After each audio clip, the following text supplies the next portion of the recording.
Still good morning. I'm going to continue. Self-created suffering. On his initial visit, the well-groomed, middle-aged gentleman, elegantly dressed in an austere black Armani suit, sat down in a polite yet reserved manner and began to relate what had brought him into the office. He spoke rather softly, in a controlled, measured voice. I ran through the list of standard questions: presenting, complaint, age, background, marital status, ... That bitch, he cried suddenly, his voice seething with rage. My damn ex-wife now. No, my damn wife, ex-wife now. She was having an affair behind my back. And after everything I did for her, that little... His voice became louder, more angry, and more venomous. As for the next 20 minutes, he recounted grievance after grievance against his ex-wife. Our time was coming to a close. Realizing that he was just getting warmed up and could easily continue in this vein for hours, I redirected him. Well, most people have difficulty adjusting to a recent divorce, and that is certainly something that we can address in future sessions. I said soothingly, by the way, how long have you been divorced? 17 years, last May. Ooh, my phone's getting hot already. Oh. Hang on, everybody. Hang on. It's a little too much sun for the phone. My friends. There we go. Let's try that. I want to be fair. When I parked here, I thought that the giant cloud was coming in and taking it over. There we go. Maybe a little cloud action. Instead. Again, sorry if I made anyone seasick. My apologies. There's a lot of different guys kayaking and fishing. I think they think I'm filming them, but I'm not. Mostly because you can't see them. I aimed at them, but... Okay, back on task. In this last chapter, we discussed the importance of accepting suffering as a natural fact of human existence. While some kinds of suffering are inevitable, other kinds are self-created. We explored, for instance, how the refusal to accept suffering as a natural part of life can lead to viewing oneself as a perpetual victim and blaming others for our problems. A surefire recipe for a miserable life.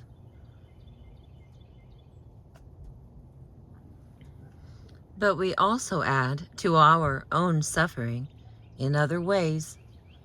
All too often we perpetuate our pain. We keep it alive by replaying our hurts over and over again in our minds, magnifying our injustices in the process. We repeat our painful memories with the unconscious wish, perhaps that somehow it will change the situation, but it never does. Of course, sometimes this endless recounting of our woes can serve a limited purpose. It can add drama and a certain excitement to our lives, or elicit attention and sympathy from others. But this seems like a poor trade-off for the unhappiness we continue to endure. In speaking about how we add to our own suffering, the Dalai Lama explained, we can see that there are many ways in which we actively contribute to our own experience of mental unrest and suffering. Although in general, mental and emotional afflictions themselves can come naturally. Often it is our own reinforcement of those negative emotions that makes them so much worse.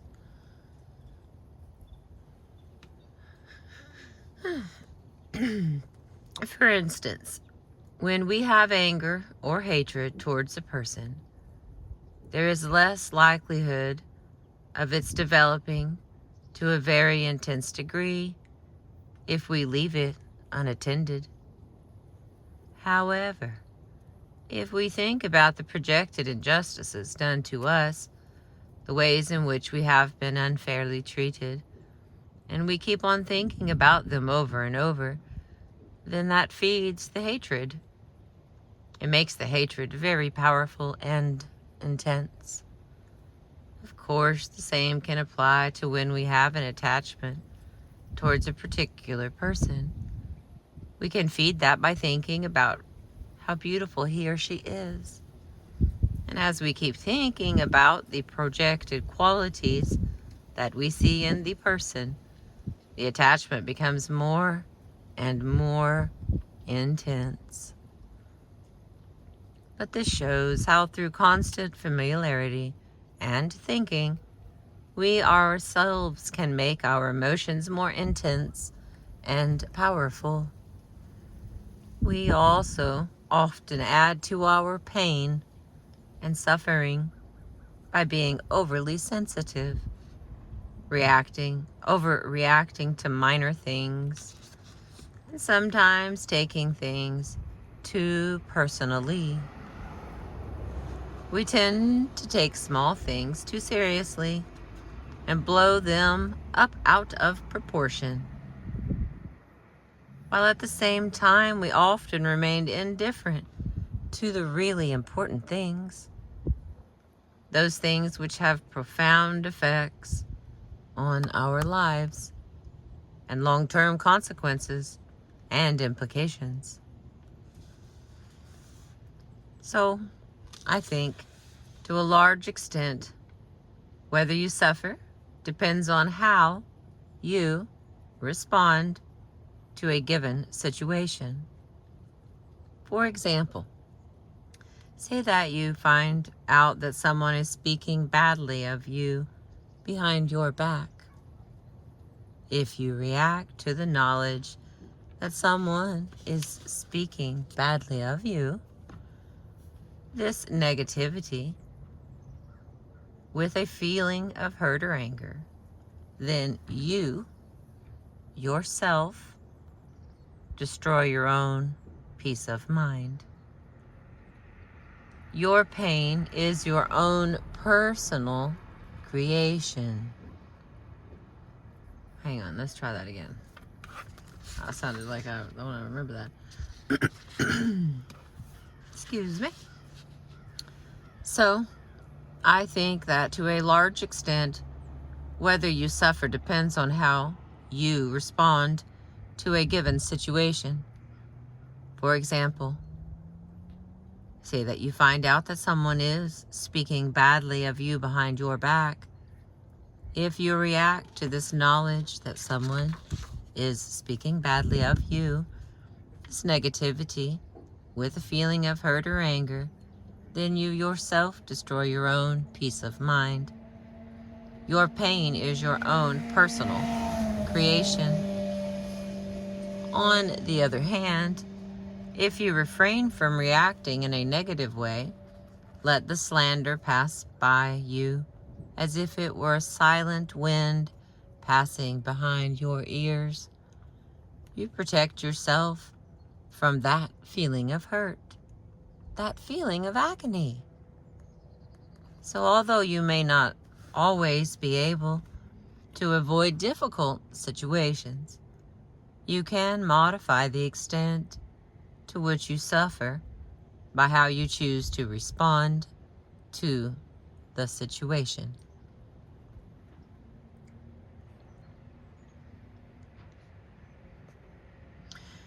All right, little special words italicized here. We also often add to our pain and suffering by being overly sensitive, overreacting to minor things, and sometimes taking things too personally. With these words, the Dalai Lama recognizes the origin of many of the day-to-day aggravations that can add up to be a major source of suffering. Hang on, I gotta roll the window.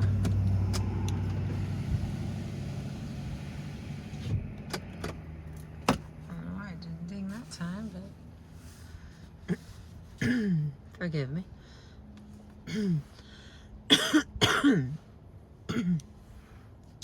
Excuse me. All right, with these words, the Dalai Lama recognizes the origin of many of the day-to-day aggravations that can add up to be a major source of suffering. Therapists sometimes call this process personalizing our pain. The tendency to narrow our psychological field of vision by interpreting or misinterpreting everything that occurs in terms of its impact on us. One night I had dinner with a colleague at a restaurant. The service at the restaurant turned out to be very slow. And from the time we sat down, my colleague began to complain. "Look at that. The waiter is so damn slow. Where is he? I think he's purposely ignoring us."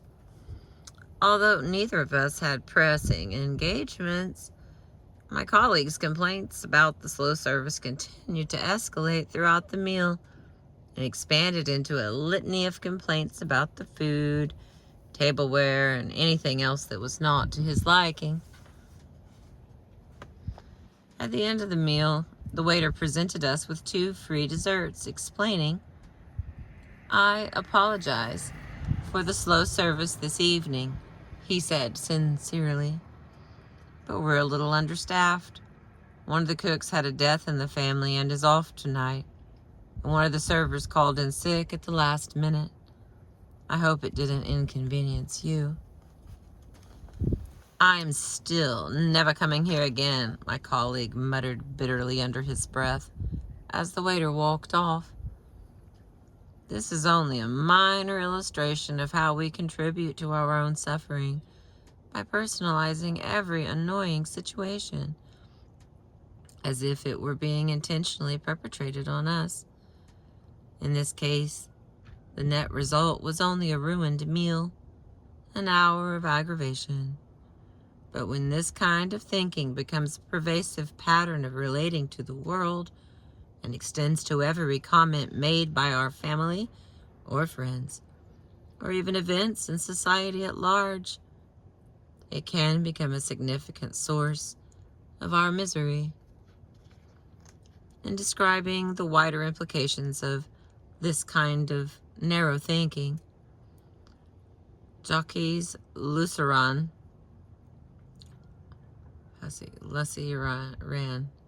once made an insightful observation.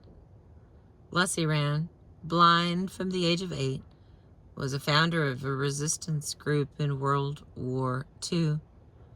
Eventually, he was captured by the Germans and imprisoned in Buchenwald concentration camp. In later recounting his experiences in the camps, Lasserand stated, "Unhappiness, I saw then, comes to each of us because we think ourselves at the center of the world, because we have the miserable conviction that we alone."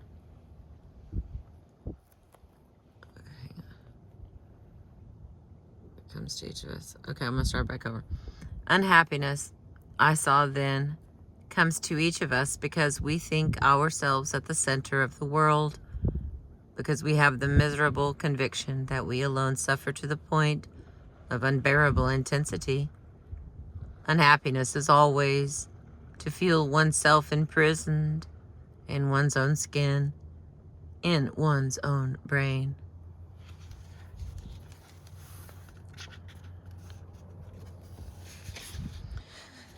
Okay, And I continue. But it's not fair. In our daily life, problems invariably arise, but problems themselves do not automatically cause suffering. If we can directly address our problem and focus our energies on finding a solution, for instance, the problem can be transformed into a challenge. If we throw into the mix, however, a feeling that our problem is unfair, we add an additional ingredient that can become a powerful fuel in creating mental unrest and emotional suffering. And now we not only have two problems, instead of one, but that feeling of unfairness, it distracts us, it consumes us, and robs us of the energy needed to solve the original problem. Raising this issue with the Dalai Lama one morning, I asked, how can we deal with the feeling of unfairness that so often seems to torture us when problems arise?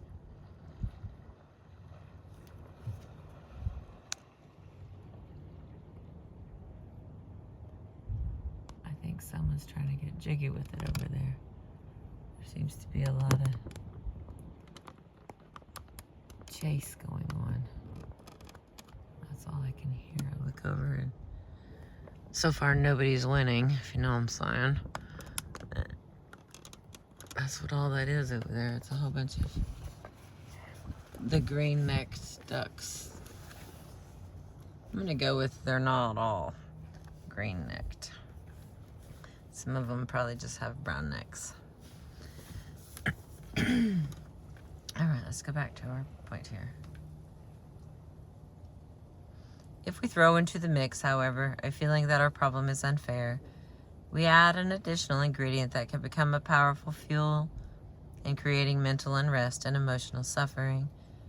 And now, we not only have two problems instead of one, but that feeling of unfairness, it distracts us, it consumes us, and it robs us of the energy needed to solve the original problem.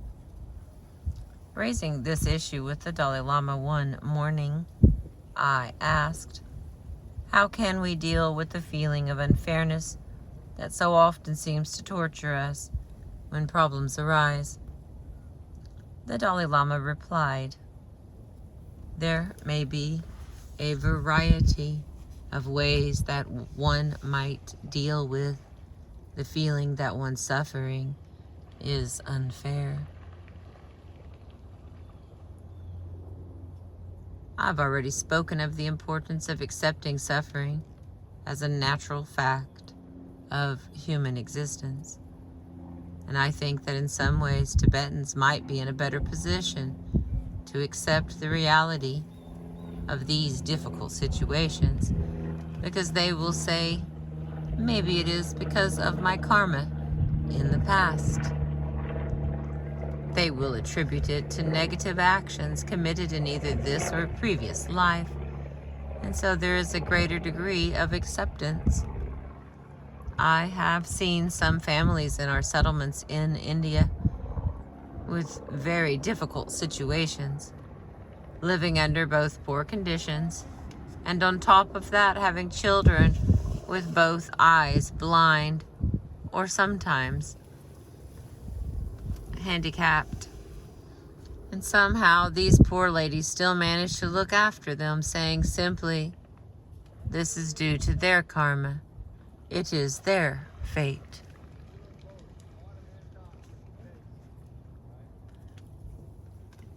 In mentioning karma here, I think that it is important to point out and understand that sometimes due to one's misunderstanding of the doctrine of karma, there is a tendency to blame everything on karma and try to exonerate oneself from the responsibility or from the need to take personal initiative. One could quite easily say, this is due to my past karma, my negative past, karma. And what can I do? I am helpless. This is a totally wrong understanding of karma. Because although one's experiences are a consequence of one's past deeds, that does not mean that the individual has no choice or that there is no room for initiative to change, to bring about positive change. And this is the same in all areas of life. One should not become passive and try to excuse oneself from having to take personal initiative on the grounds that everything is a result of karma. Because if one understands the concept of karma properly, one will understand that karma means action. Karma is a very active process. And when we talk of karma or action, it is the very action committed by an agent, in this case ourselves, in the past. So what type of future will come about to a large extent lies within our own hands in the present. It will be determined by the kind of initiatives that we take now. So karma should not be understood in terms of a passive, static kind of force, but rather should be understood in terms of an active process. This indicates that there is an important role for the individual agent to play in determining the course of the karmic process. For instance, even a simple act or a simple purpose, like fulfilling our needs for food, in order to achieve that simple goal, we need an action on the part of ourselves. We need to look for food, and then we need to eat it. This shows that even for the simplest act, even a simple goal is achieved through action. Well, reducing the feeling of unfairness by accepting that it is a result of one's karma may be effective for Buddhists, I interjected. But what about those who don't believe in the doctrine of karma, like many in the West, for instance?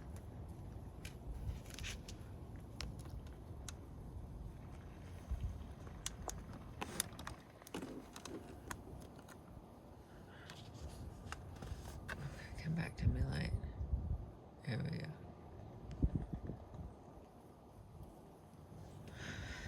Okay. But what about those who don't believe in the doctrine of karma? Many in the West, for instance.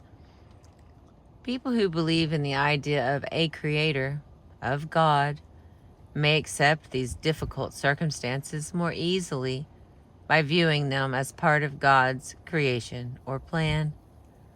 They may feel that even though the situation appears to be very negative, God is all-powerful and very merciful. So there may be some meaning, some significance behind the situation that they may not be aware of. I think that kind of faith can sustain and help them during their times of suffering. And what about those who don't believe in either the doctrine of karma or the idea of God or a creator? For a non-believer, the Dalai Lama pondered for several moments before responding. Perhaps a practical, scientific approach could help. I think that scientists usually consider it very important to look at a problem objectively, to study it without much emotional involvement. With this kind of approach, you can look at the problem with the attitude, if there's a way to fight the problem, then fight, even if you have to go to court. He laughed. Then, if you find that there's no way to win, you can simply forget about it. An objective analysis of difficult or problematic situations can be quite important, because with this approach you'll often discover that behind the scenes there may be other factors at play. For instance, if you feel that you're being treated unfairly by your boss at work, there may be other factors at play. He may be annoyed by something else, an argument with his wife that morning or something, and his behavior may have nothing to do with you personally, may not be specifically directed at you. Of course, you must still face whatever the situation may be, but at least with this approach you may not have the additional anxiety that would come along with it. Could this kind of scientific approach, in which one objectively analyzes a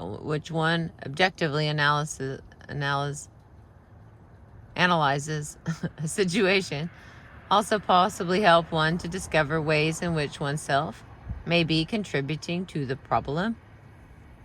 And could that help reduce the feeling of unfairness associated with a difficult situation? Yes, he responded enthusiastically. That would definitely make a difference. In general, if we carefully examine any given situation in a very unbiased and honest way, we will realize that to a large extent, we are also responsible for the unfolding of events. For instance, many people blamed the Gulf War on Saddam Hussein. Afterwards, on various occasions, I expressed, that is not fair. Under such circumstances, I really feel kind of sorry for Saddam Hussein.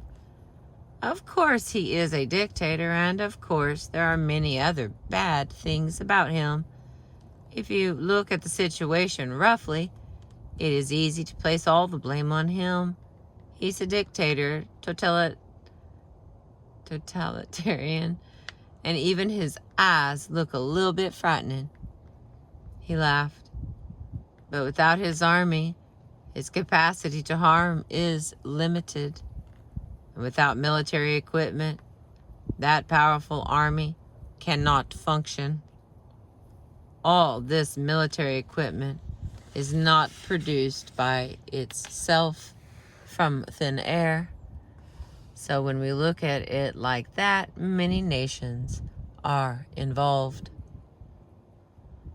So, the Dalai Lama continued, often our normal tendency is to try to blame our problems on others, on external factors.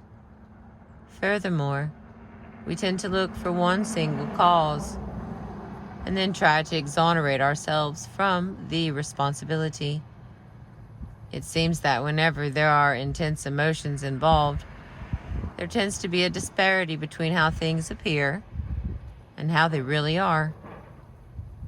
In this case, if you go further and analyze the situation very carefully, you'll see that Saddam Hussein is part of the source of the problem, one of the factors, but there are other contributing conditions as well. Once you realize this, your earlier attitude that he is the only cause automatically falls away, and the reality of the situation emerges. This practice involves looking at things in a holistic way, realizing that there are many events contributing to a situation. For example, our problem with the Chinese. Again, there is much contribution made by ourselves. I think perhaps our generation may have contributed to the situation, but definitely our previous generations, I think, were very negligent, at least a few generations back. So I think we, as Tibetans, contributed to this tragic situation. It's not fair to blame everything on China, but there are so many levels. Of course, although we might be a contributing factor to a situation, that doesn't mean we are solely to blame. For example, Tibetans have never completely bowed down to Chinese oppression. There has been continued resistance. Because of this, the Chinese developed a new policy, transferring large masses of Chinese to Tibet so that the Tibetan population becomes insignificant. The Tibetans displaced,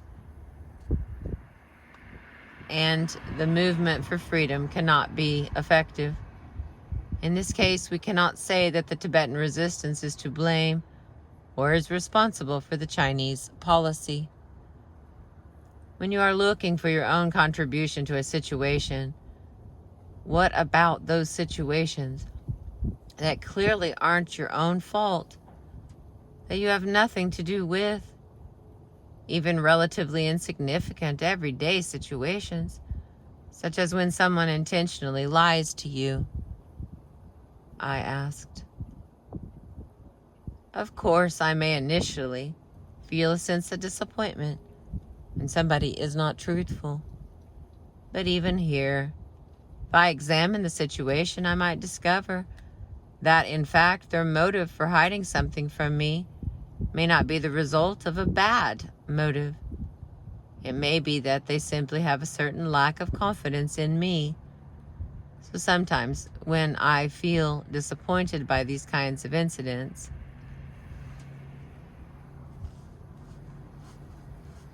I try to look at them from another angle. I'll think that maybe the person did not want to fully confide in me because I won't be able to keep it secret. My nature usually tends to be quite straightforward. So because of this, the person might have decided that I am not the right person who can keep the secrets, that I may not be able to keep secrets as many people would expect. In other words, I am not worthy of the person's full trust because of my personal nature. So looking at it in that way, I would consider the cause to be due to my own fault. Even coming from the Dalai Lama, this rationale seemed like a bit of a stretch. Finding your own contribution to another's dishonesty? But there was a genuine sincerity in his voice as he spoke, which suggested that, in fact, this was a technique he had used to practical advantage in his personal life to help deal with adversity. In applying this technique to our own lives, of course, we might not always be so successful in finding our own contribution to a problematic situation. But whether we are successful or not, even the honest attempt to search for our own contribution to a problem allows a certain shift of focus that helps to break through the narrow patterns of thinking that lead to the destructive feeling of unfairness. That is the source of so much discontent in ourselves and in the world. Okay, hang on, let's see what we got left here. 33 minutes in, we have 1, 2, 3, 4, 5, 6, 7, 8, 9, 10. My phone is getting hot again. The clouds are not being consistent enough. So if it shuts off, I just want to say I appreciate you, and I will continue the chapter. But I'm going to try to finish it, because this is pretty good. I'm also hungry, so I got more than one reason to call it a day. Here we go. The next topic is guilt. As products of an imperfect world, all of us are imperfect. Every one of us has done some wrong. There are things we regret, things we have done, or things we should have done. Acknowledging our wrongdoings with a genuine sense of remorse can serve to keep us on the right track in life and encourage us to rectify our mistakes when possible and take action to correct things in the future. But if we allow our regret to degenerate into excessive guilt, holding on to the memory of our past transgressions with continued self-blame and self-hatred, this serves no purpose other than to be a relentless source of self-punishment and self-induced suffering. During an earlier conversation in which we had briefly discussed the death of his brother, I recalled that the Dalai Lama had spoken of some regrets related to his brother's death. Curious about how he dealt with feelings of regret and possibly guilt feelings, I returned to the subject in a later conversation, asking, "When we were talking about Lobsang's death, you mentioned some regrets. Have there been other situations in your life that you've regretted?" "Oh, yes. Now, for instance, there was one older monk who lived as a hermit.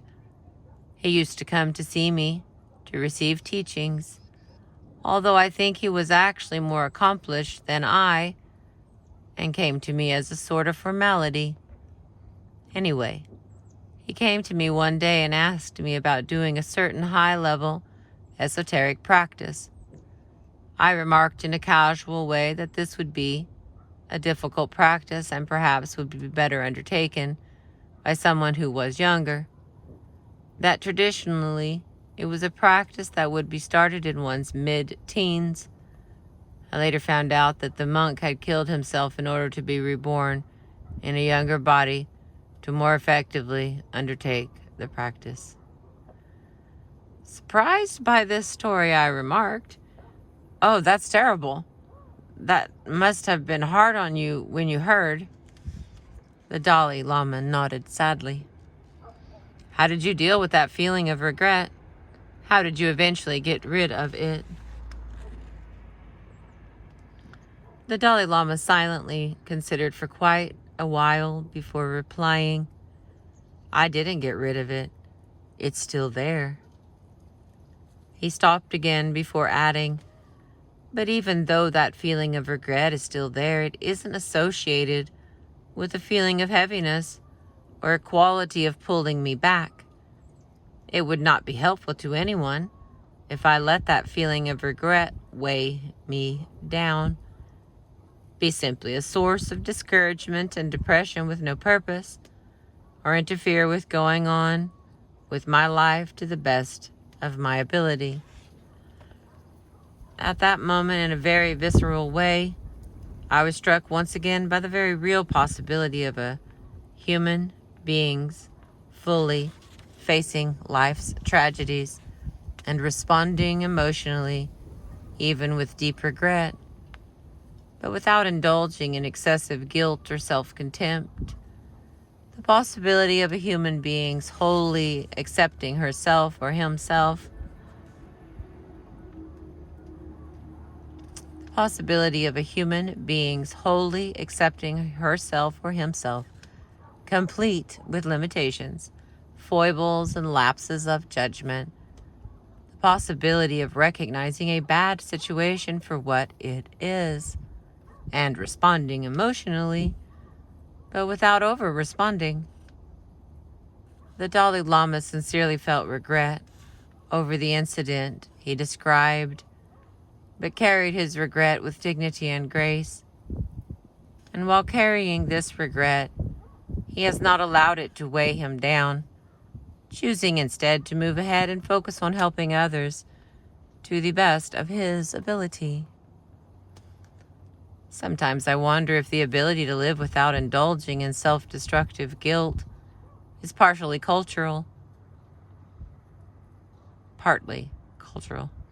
In recounting my conversation with the Dalai Lama about regret to a friend who is a Tibetan scholar, I was told that, in fact, the Tibetan language doesn't even have an equivalent for the English word guilt. Although it does have words meaning remorse or repentance or regret, with a sense of rectifying things in the future. Whatever the cultural component may be, however, I believe that by challenging our customary ways of thinking and by cultivating a different mental outlook based on the principles described by the Dalai Lama, any of us can learn to live without the brand of guilt that does nothing but cause ourselves needless suffering. Next category, resisting change.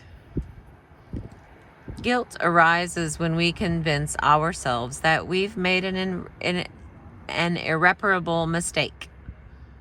The torture of guilt is in thinking that any problem is permanent. Since there is nothing that doesn't change, however, so too pain subsides. A problem doesn't persist. This is the positive side of change.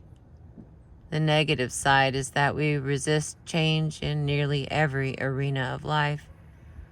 The beginning of being released from suffering is to investigate one of the primary causes, resistance to change.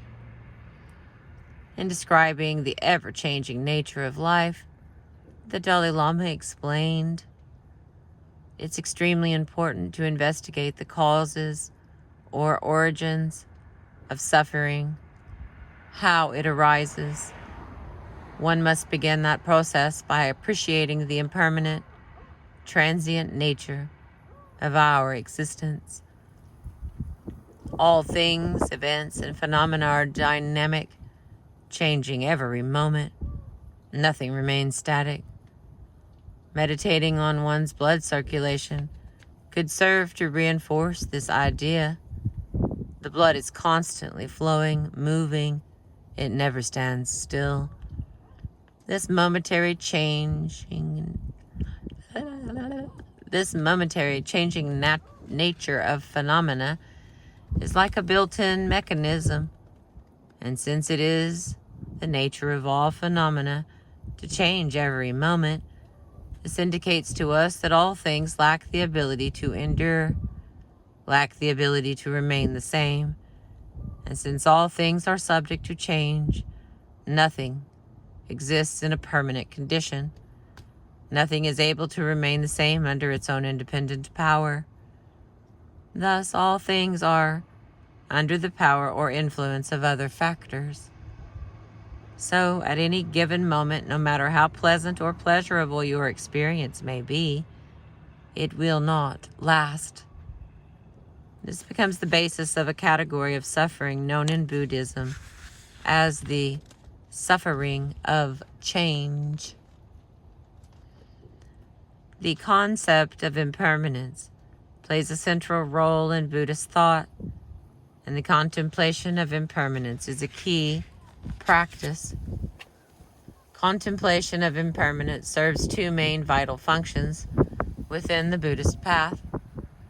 On a conventional level, or in an everyday sense, the Buddhist practitioner contemplates his or her own impermanence, the fact that life is tenuous and we never know when we will die.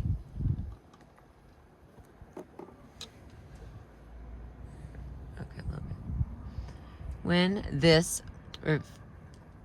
reflection is combined with a belief in the rarity of human existence and the possibility of attaining a state of spiritual liberation, of release from suffering and endless rounds of birth, then this contemplation serves to increase the practitioner's resolve to use her or his time to best advantage by engaging in the spiritual practices that will bring about this liberation.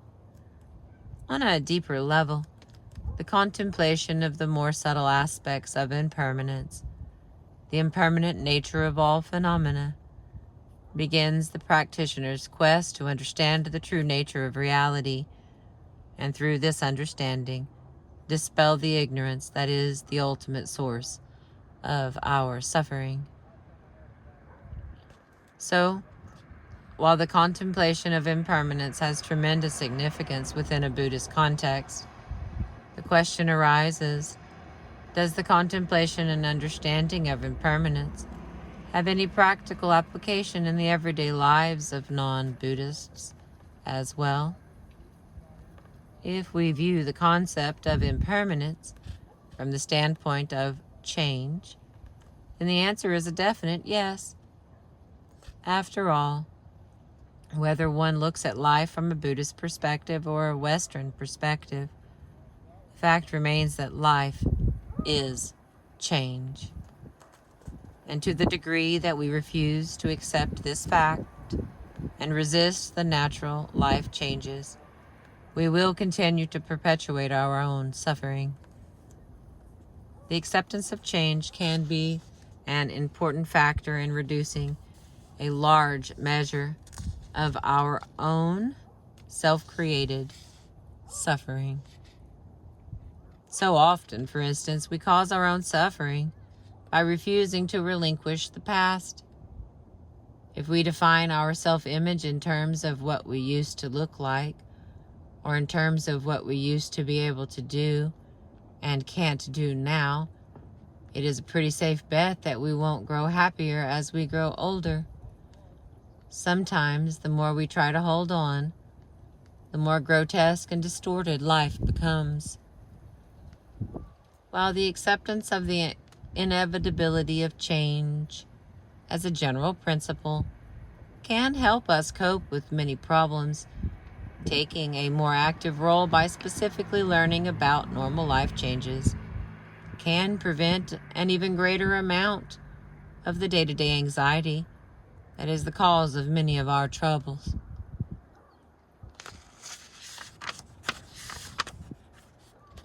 Oh my God. Hang on.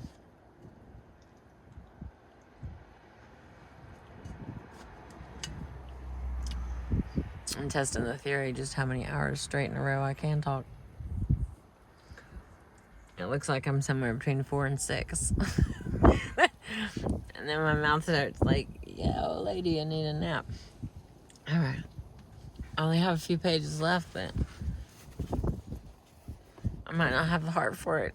Let's try. Where the hell was I? Okay.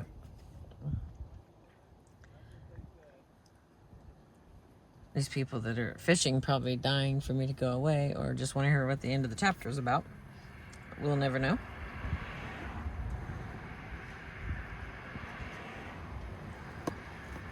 I don't remember where I was.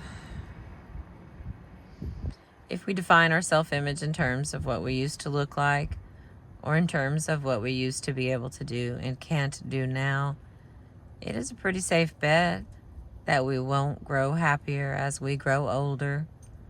Sometimes the more we try to hold on, the more grotesque and distorted life becomes.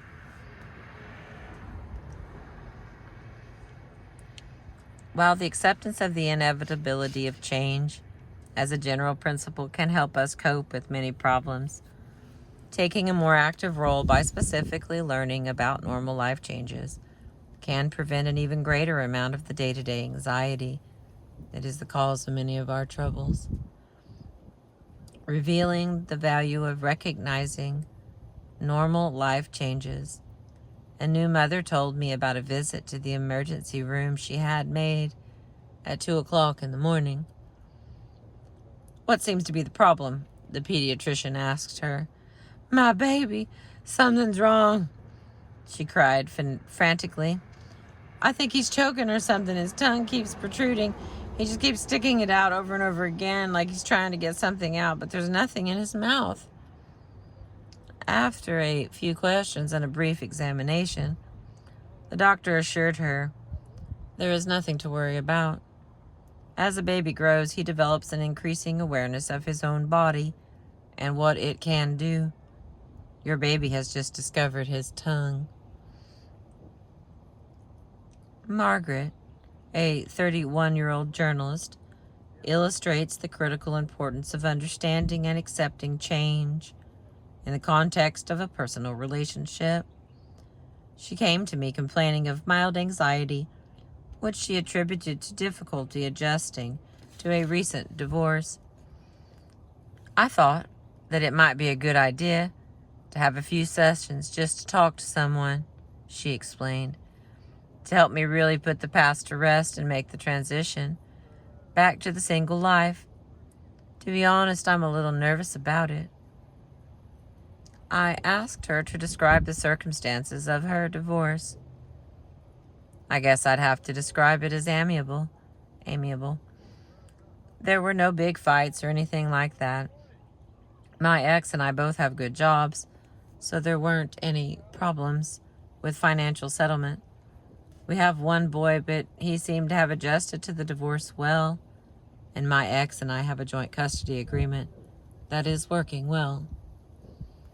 I mean, can you tell me what led to the divorce? I suppose we just fell out of love, she sighed. It seemed that gradually the romance was gone. Excuse me. We just didn't have the same intimacy that we had when we were first married. We both got busy with our jobs and our son and just seemed to drift apart. We tried some sessions of marital counseling, but they didn't do any good.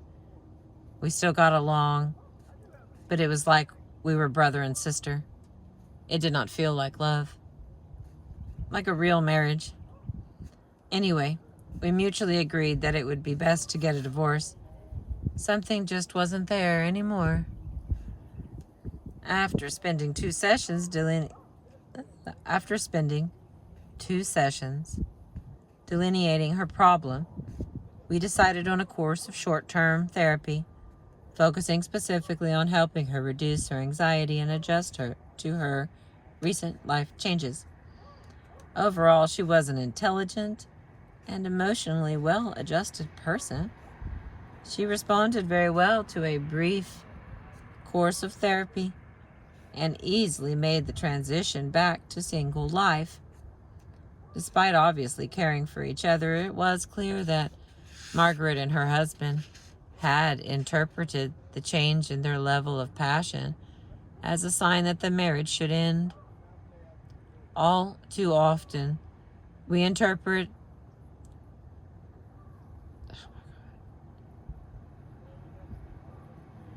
diminution, where something shrinks, of passion as a signal that there is a fatal problem in the relationship. Too close to the thing. And more often than not, the first whisper of change in our relationship may create a sense of panic, a feeling that something is drastically wrong. Perhaps we did not pick the right partner after all. Our mate just doesn't seem like the person we fell in love with.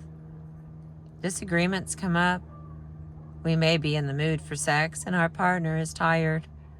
We may want to see a special movie, but our partner has no interest in it or is always busy. We may discover differences that we never noticed before. So we conclude it must be over. After all, there's no getting around the fact that we are growing apart. Things just aren't the same anymore. Maybe we should get a divorce. So what do? Relationship experts churn out books by the dozen, cookbooks telling us exactly what to do when the passion and flame of romance grow dim. They offer a myriad of suggestions designed to help rekindle the romance. Restructure your schedule to make romantic time a priority. Plan romantic dinners or weekend getaways. Compliment your mate. Learn how to have a meaningful conversation. Sometimes these things help, and sometimes they do not. But before pronouncing the relationship dead, one of the most beneficial things we can do when we notice a change is to simply stand back, assess the situation, and arm ourselves with as much knowledge as possible about the normal patterns of changes in relationships. As our lives play out, we develop from infancy to childhood to adulthood to old age. All right, 2 more pages. We accept these changes in individual development as a natural progression. But a relationship is also a dynamic living system composed of two organisms interacting in a living environment. And as a living system, it is equally natural and right that the relationship go through stages. In any relationship, there are different dimensions of closeness. There's physical, emotional, and intellectual. Bodily contact, sharing emotions, thoughts, and exchanging ideas are all legitimate ways of connecting with those we love. It is normal for the balance to wax and wane. Sometimes physical closeness decreases, but emotional closeness can increase. At other times, we don't feel like sharing words, but just want to be held. If we are sensitive to this issue, we can rejoice in the initial bloom of passion in a relationship. But if it cools instead of feeling worry or anger, we can open ourselves to new forms of intimacy that can be equally or perhaps more satisfying. We can delight in our partner as a companion, enjoy a steadier love, a deeper bond. In his book, Intimate Behavior, Desmond Morris describes the normal changes that occur in a human being's need for closeness. He suggests that each of us repeatedly goes through these three stages: hold me tight, put me down, and leave me alone. The cycle first becomes apparent in the first year of life, when children move from the hold me tight phase, characteristic of infancy, to the put me down stage, when the child first begins to explore the world, crawl, walk, and achieve some independence and autonomy from the mother. This is part of normal development and growth. These phases do not just move in one direction, however. At various stages, a child may experience some anxiety when the feeling of separateness becomes too great, and then the child will return to the mother for soothing and closeness. In adolescence, leave me alone becomes the predominant phase as the child struggles to form an individual identity. Although this may be difficult or painful for the parents, most experts recognize it as a normal and necessary phase in the transition from childhood to adulthood. Even within this phase, there is still a mixture of phases. While the adolescent is crying, "Leave me alone," to his parents at home, the hold me tight needs may be met by strong identification with the peer group. In adult relationships as well, the same flux occurs. Levels of intimacy change, with periods of greater intimacy alternating with periods of greater distance. This is also part of the normal cycle of growth and development. To reach our full potential as human beings, we need to be able to balance our needs for closeness and union with times when we must turn inward with a sense of autonomy to grow and develop as individuals. As we come to understand this, we will no longer react with horror or panic when we first notice ourselves growing apart from our partner, any more than we would panic while watching the tide go out at the seashore. Of course, sometimes a growing emotional distance can signal serious problems in a relationship, an unspoken undercurrent of anger, for instance, and even breakups can occur. In those cases, measures such as therapy can be very helpful. But the main point to keep in mind is that a growing distance doesn't automatically spell disaster. It can also be part of a cycle that returns to redefine the relationship in a new form that can recapture or even surpass the intimacy that existed in the past. One page left, my friends. So the act of acceptance of acknowledging that change is a natural part of our interactions with others can play a vital role in our relationships. We may discover that it is at the very time when we may feel most disappointed, as if something has gone out of the relationship, that a profound transformation can occur. These transitional periods can become pivotal points when true love can begin to mature and flower. Our relationship may no longer be based on intense passion, the view of the other as the embodiment of perfection, or the feeling that we are merged with the other. But in exchange for that, we are now in a position to truly begin to know the other, to see the other as he or she is, a separate individual, with faults and weaknesses perhaps, but a human being like ourselves.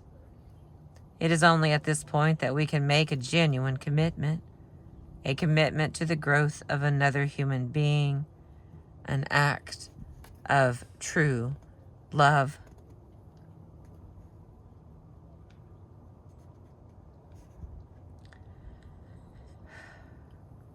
Perhaps Margaret's marriage could have been salvaged by accepting the natural change in the relationship and forming a new relationship based on factors other than passion and romance.